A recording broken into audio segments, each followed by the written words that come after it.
Hello everybody, this is Derek Adams from Red Bluff, California, and today we're going to talk about mummies, a look at paleodermatology. It's the first of two lectures I'm giving today. The next one is on the American sideshow and genodermatosis, and it is called Step Right Up, so I hope you stick around for that one as well. So let's talk about mummies. And of course, no conflicts of interest, unlike Chuck Norris, the attorney that represents injured people. Paleodermatology is a subset of paleopathology, and that paleopathology literally means just ancient suffering. And it's the study of disease of ancient remains, or you could really say more broadly, remains outside of the scope of modern history. The term can be applied to ancient Egyptian mummies or a 500-year-old Renaissance body, or even just a body pulled out of an old Boot Hill cemetery from the 1800s. And paleodermatology is, self-explanatory. There's an old story that the famous dermatologist Albert Kligman once said that anything done by a dermatologist before the advent of hydrocortisone should be considered paleodermatology. Which brings us to why this stuff even matters in the first place, other than the fact it's just inherently fascinating. I think everybody would agree to that. But it matters because mummies are us and we are them, and the maladies that they suffer prove this because we suffer from many of the same things today. We can look at how industrialization has affected human health. For instance, we hear that heart disease and cancer are afflictions due to modernization. But we're going to see them on the coming mummies here. We'll see that they existed in the ancients as well. So studying mummies gives us a good starting point for many diseases, or at least it pushes the timeline back and data points for epidemiologists to follow. We can also study the history of outbreaks, such as schistosomiasis, malaria, and insect vector diseases. And also, too, there's a raging debate about whether cancer and heart disease really are modern diseases. And are they triggered by our growing exposure to toxins and hormones and sugary processed foods? Or is it something that has always been with us and maybe always will? And these ideas have gained a lot of traction recently over the last several years. We've all seen headlines that sugar causes cancer, or power lines causes cancer, insert whatever here causes cancer or heart disease. But we're going to see a lot of these diseases have been with us since ancient times. When we talk about the way individuals are mummified, it can be either an accidental, an intentional, or an artificial process. And an accidental mummification is somebody getting caught, in an ice storm and they freeze to death, or they fall into a bog in Europe. Intentional is where people take advantage of the natural circumstances, like you would take your loved one up high into the Andes Mountains and let them pretty much be flash frozen and desiccated, since those are high, mountainous deserts. Also, artificial embalming is the one we're most familiar with, and that has to do with embalming fluid and chemicals, or sometimes taking the skin and the bones off of a corpse and then tanning them over a fire, and then reconstructing the being, and then interring them at that point. In the case of Egypt, it was most likely the arid climate and not really the ritual embalming process that preserved all these bodies. In fact, the oldest known Egyptian mummy, whose name is Ginger, is from about 3500 BC and was not embalmed at all. And we're going to see examples of each as we go through. There's another type of mummification that's fascinating, but we're not going to talk about it because there's not any derm-related studies with it. But it's called adipocere, or it's when the body pretty much saponifies and it turns into grave wax, or corpse butter, it's sometimes called. But you can Google search that, it's pretty interesting. But usually, no matter how the mummification was achieved, the skin tends to be shrunken, deeply pigmented, and is very brittle on macroscopic examination. Oh, and here we actually have a picture of Ginger, who's the oldest Egyptian mummy. And Ginger is a man. He has red hair, and that's how he got that nickname. He was about 21 years old when he died. And he's a good example of intentional mummification. There were no chemicals used with Ginger here. His body was placed in a shallow grave in direct contact with the dry, hot sands of Egypt, which just sucked all the water out of his body and mummified him. Now, the oldest mummies in the world come from Chile, and the Chinchorro black mummies are what they're known by. These are artificial mummies that date back to around 5000 BC, which is 2,000 years older than the Egyptian mummies. And it's considered an example of artificial mummification, even though there are no chemicals used, because these bodies were disassembled and the skin and bones were heated over the fire, then the bodies were reassembled and then packed in clay.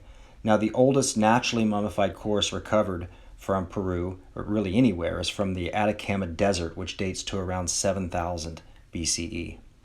Inuit mummies from Greenland were essentially freeze-dried so well that their dermatoglyphs are retained, and EM studies show that these mummies have collagen that's indistinguishable from that of living human skin today.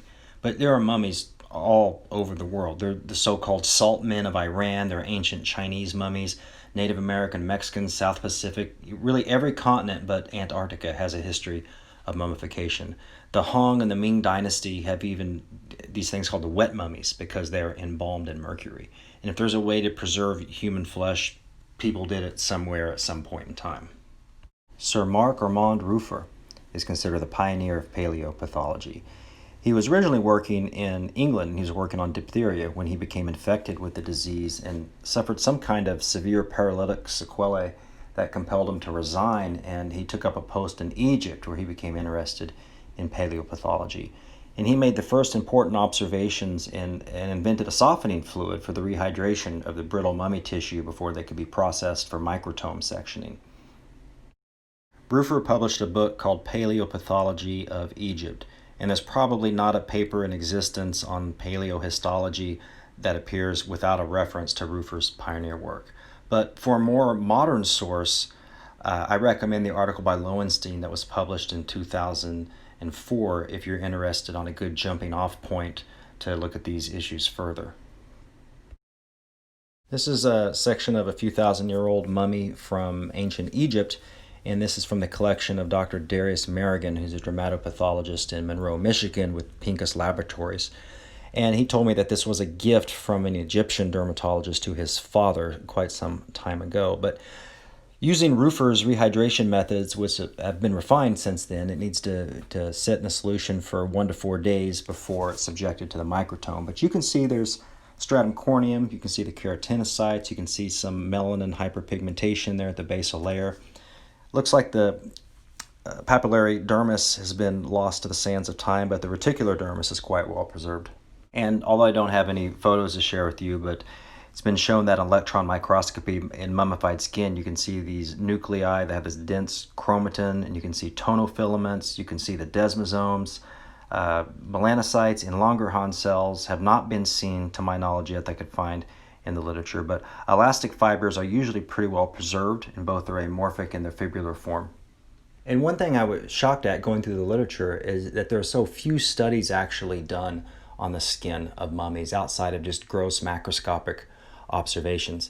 And I've read one estimate where they're literally saying there may be 70 million plus mummies in Egypt alone that have yet to be discovered based off population analysis at the time. So in addition to that and all that's stacked in warehouses around the world that haven't been studied, there should be a lot of information coming out in the future regarding mummified skin. In 2016, Jones et al. Published a report where they conclusively identified over 230 proteins present in a very small subset of skin and tissue that were taken from 3 Egyptian mummies of the first intermediate period, which was about 4,000 years ago.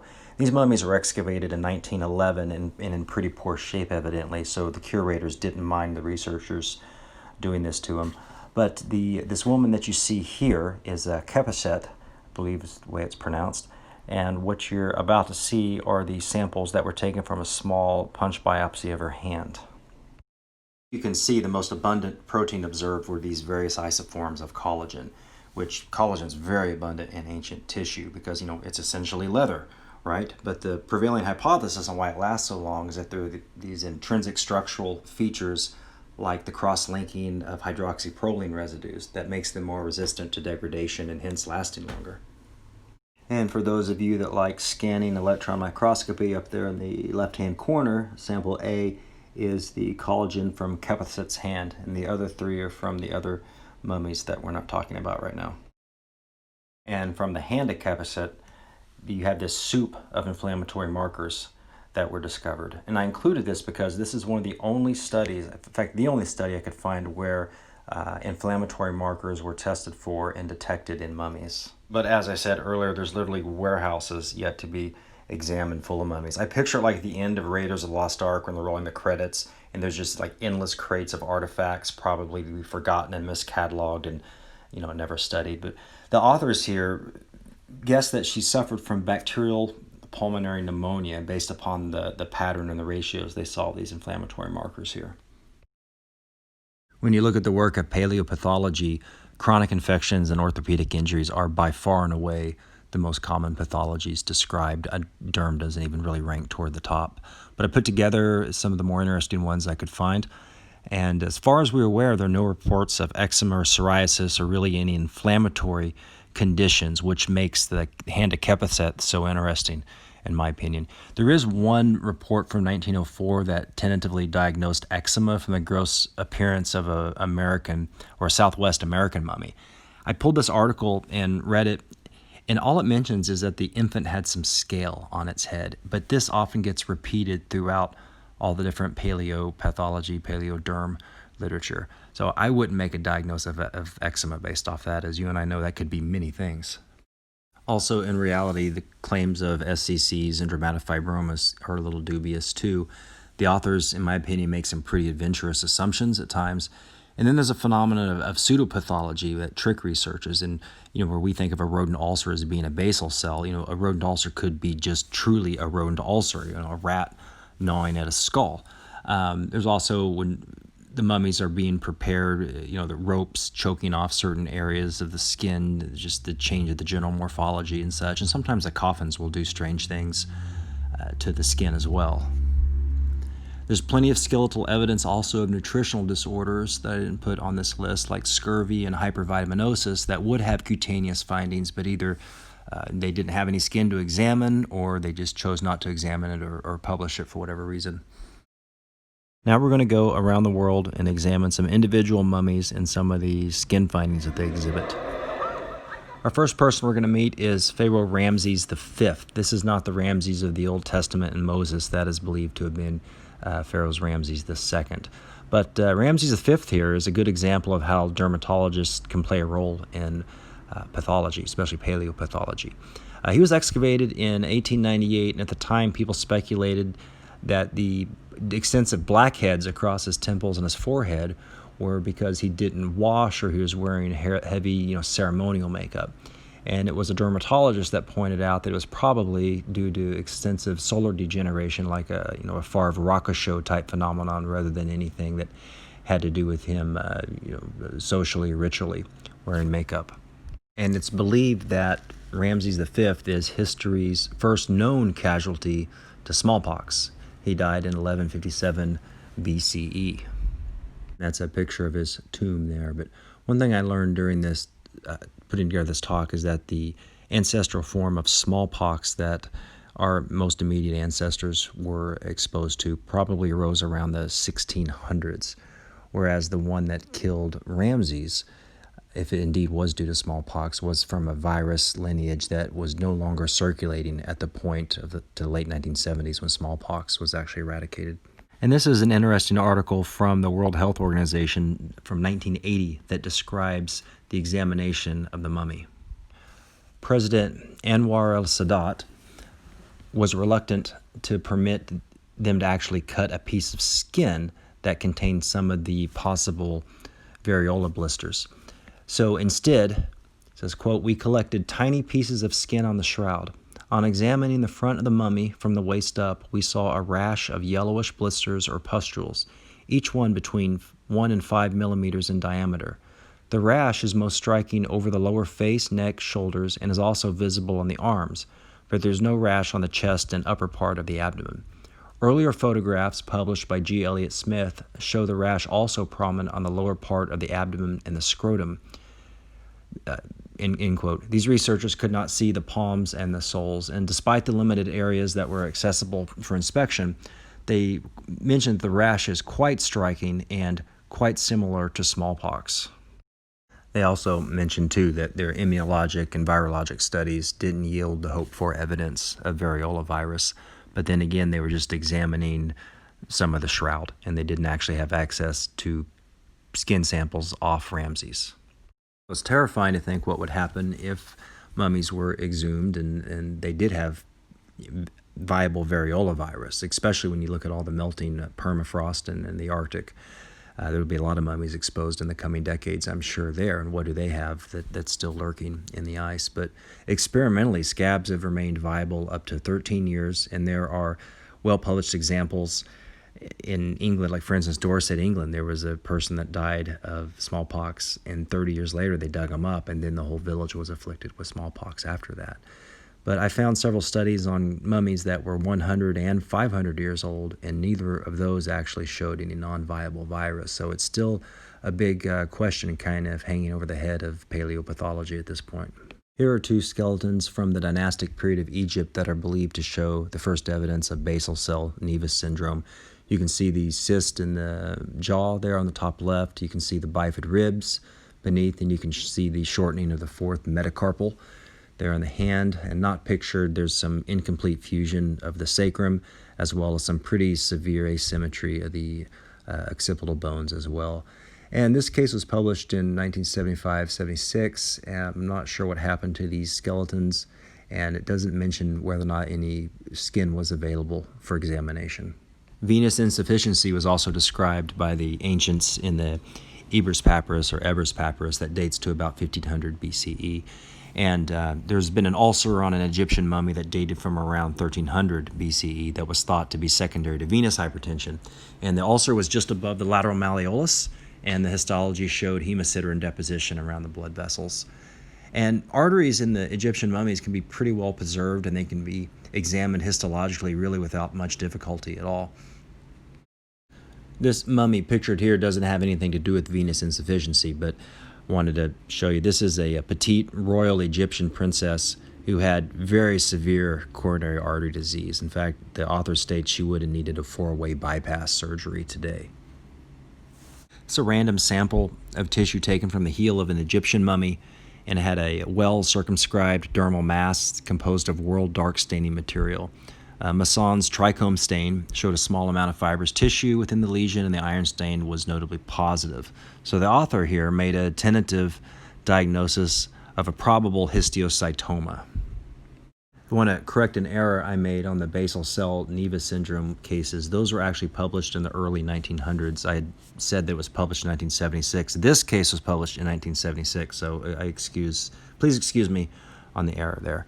But this case here shows there's understandably a lot of errors, and there's a lot of room for discussion in paleodermatology.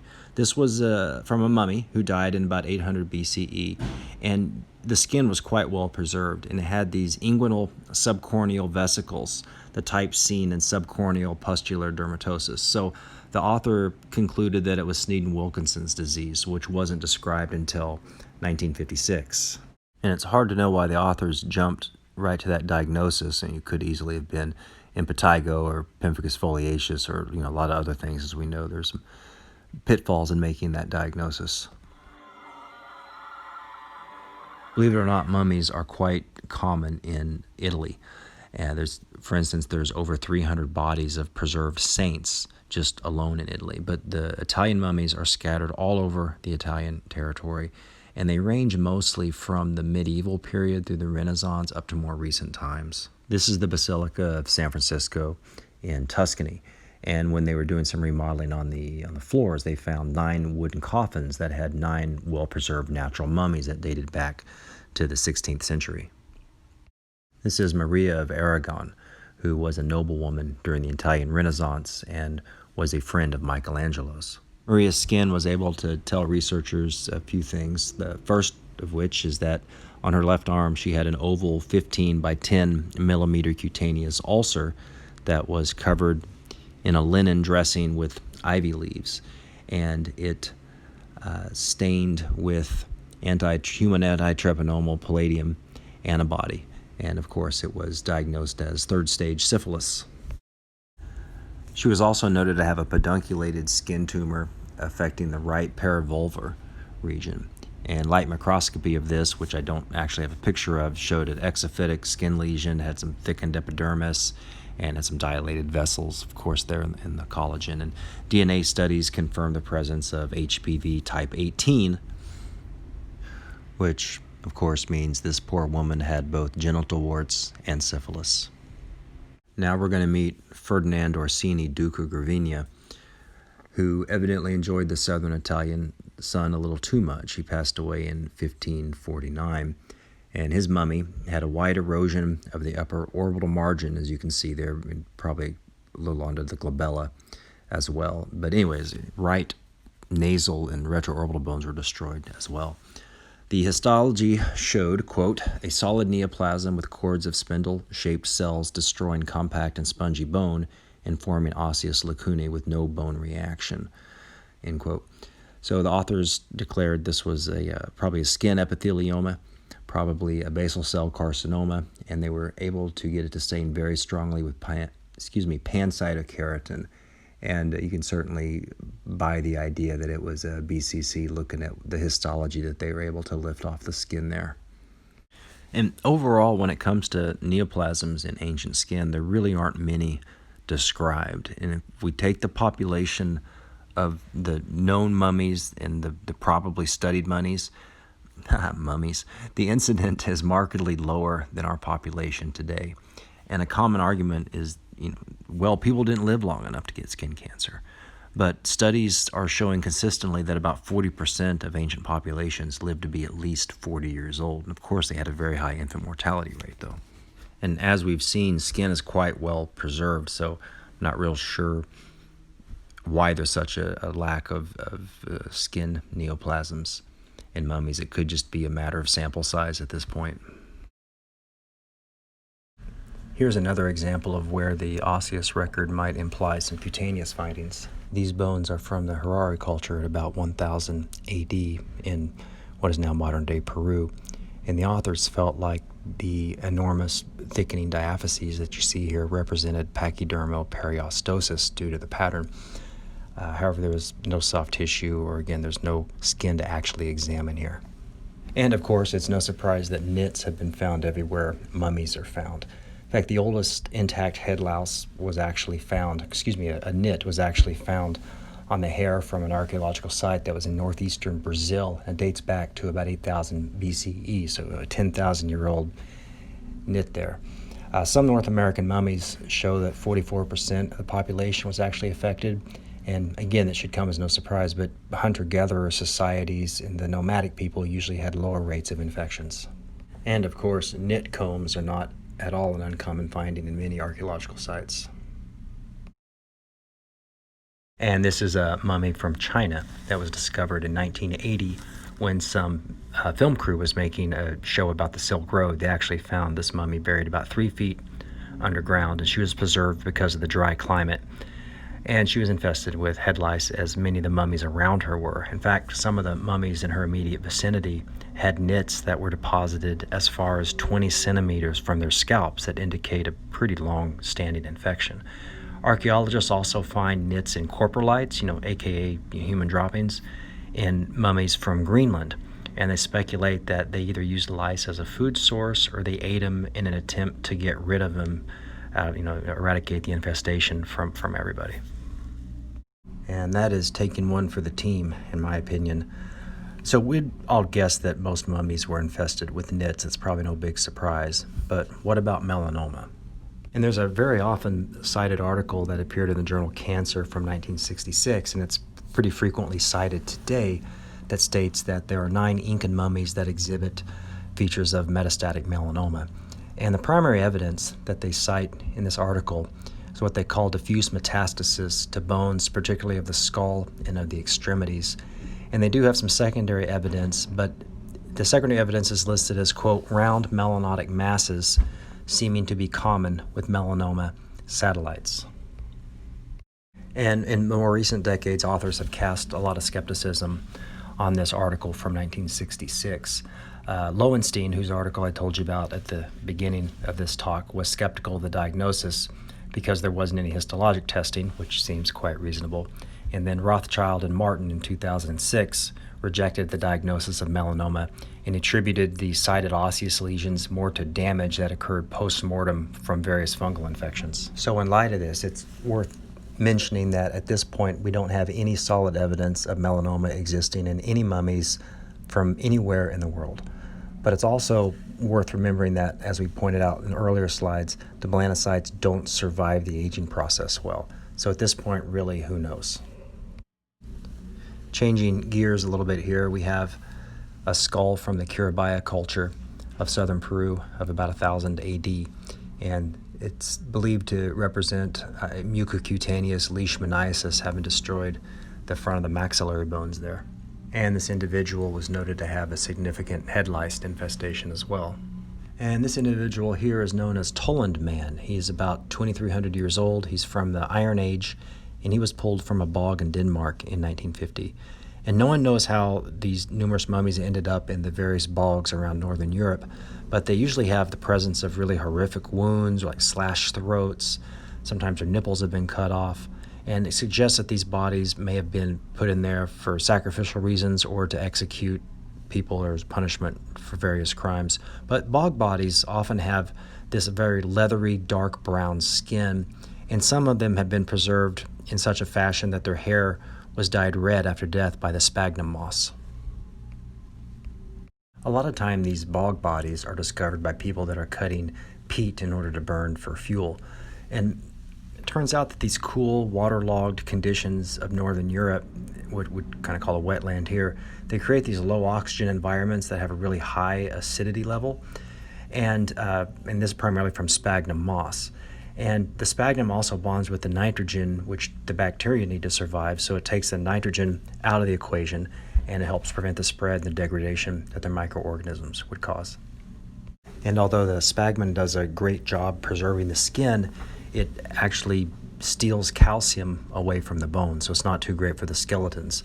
So oftentimes these bog bodies are found with very soft, really flimsy bones that are about as sturdy as cardboard, and they get distorted by the heavy peat layer on top of them, so oftentimes they're contorted in these very strange positions. But gotta say, their nails look great. They actually look better than my nails, and this guy's 2,300 years old. And this here is Gerbal Man from about 300 BCE from a bog in Denmark. And his fingers were so perfectly preserved that they could actually take his fingerprint like they do for forensics. And he was a ritual sacrifice victim. He had his throat slit, and analysis of his stomach showed that he had eaten this hallucinogenic fungus in the form of a soup. And they speculate that maybe that was to induce a trance-like state in the ritual that included his sacrifice. Here's an example of one of two bog bodies that were found in Ireland in 2003, and they date from around 175 to 400 BCE. And both of these bodies only have one picture here, but they've been subjected to some pretty spectacular mutilations, and one of which was having their nipples cut off.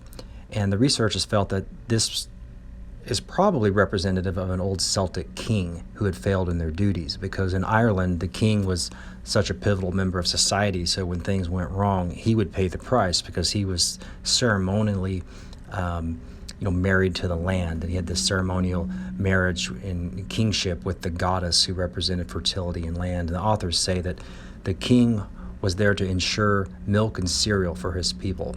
And there's an old story that St. Patrick would report on the Irish people sucking on the king's nipples as a rite of fealty. So lacerated nipples meant no crown either here or in the afterlife. In 1991, a German hiker was in the Ötztal Alps on the border between Italy and Austria, and he discovered a body emerging from a glacier. And scientists eventually named him Ötzi, the Tyrolean Iceman. And he was a mummy that's been preserved in this glacier since about 3000 BCE, which puts him there with the oldest of Egyptian mummies, but still quite young compared to the Peruvian mummies. Ötzi had a few cutaneous abnormalities that were found, including the presence of 3 Bowes lines on his remaining fingernails, and he had a traumatic wound to his right hand, which was thought to have occurred a few days before his death. He also had an arrowhead stuck in his back shoulder, which lead scientists to believe that he was possibly hunted down and then bled out to death, and then was pretty much exposed in the icy Alps there, and he freeze-dried, which led to this exceptional state of preservation. And then after he was flash frozen, a short time later, a glacier covered the area and buried his body for 5 millennia. So it was like a 5 millennia old time capsule. So there aren't any major pathological cutaneous findings on Otzi. For instance, scientists noted that his few remaining scalp hairs provide early archaeological evidence of haircutting, or they say the earliest archaeological evidence of haircutting, which I don't know if that's true or not. Otzi's tattoos have been a subject of a lot of fascination since then. He has 61 different tattoos that are organized into 19 different groups. And although ultimately no one really knows, it's believed that these tattoos serve some type of therapeutic or diagnostic purpose for the Iceman, because the groupings of these tattoos tend to cluster around the lower back and joints that archaeologists have found that he had some pretty severe arthrosis in. There was a strange tattoo over his chest that didn't correlate with any underlying arthrosis, but it's not hard to imagine he could have suffered from some ailment that gave him chest pain, maybe like angina, for instance, that tissue just wasn't well preserved, and that clue has been lost to time. There's also a prevailing theory that these tattoos, since many of them are located over acupuncture points, that this was representative of a primitive form of acupuncture. And if that's the case, it speaks to really how ancient the knowledge of acupuncture could be, because traditionally it's associated with traditional Chinese medicine, but this could be evidence that it's been around way before then. And there for a while, the so-called mark of Otzi became popular for people to get on their back, and Otzi's even been tattooed on Brad Pitt's arm.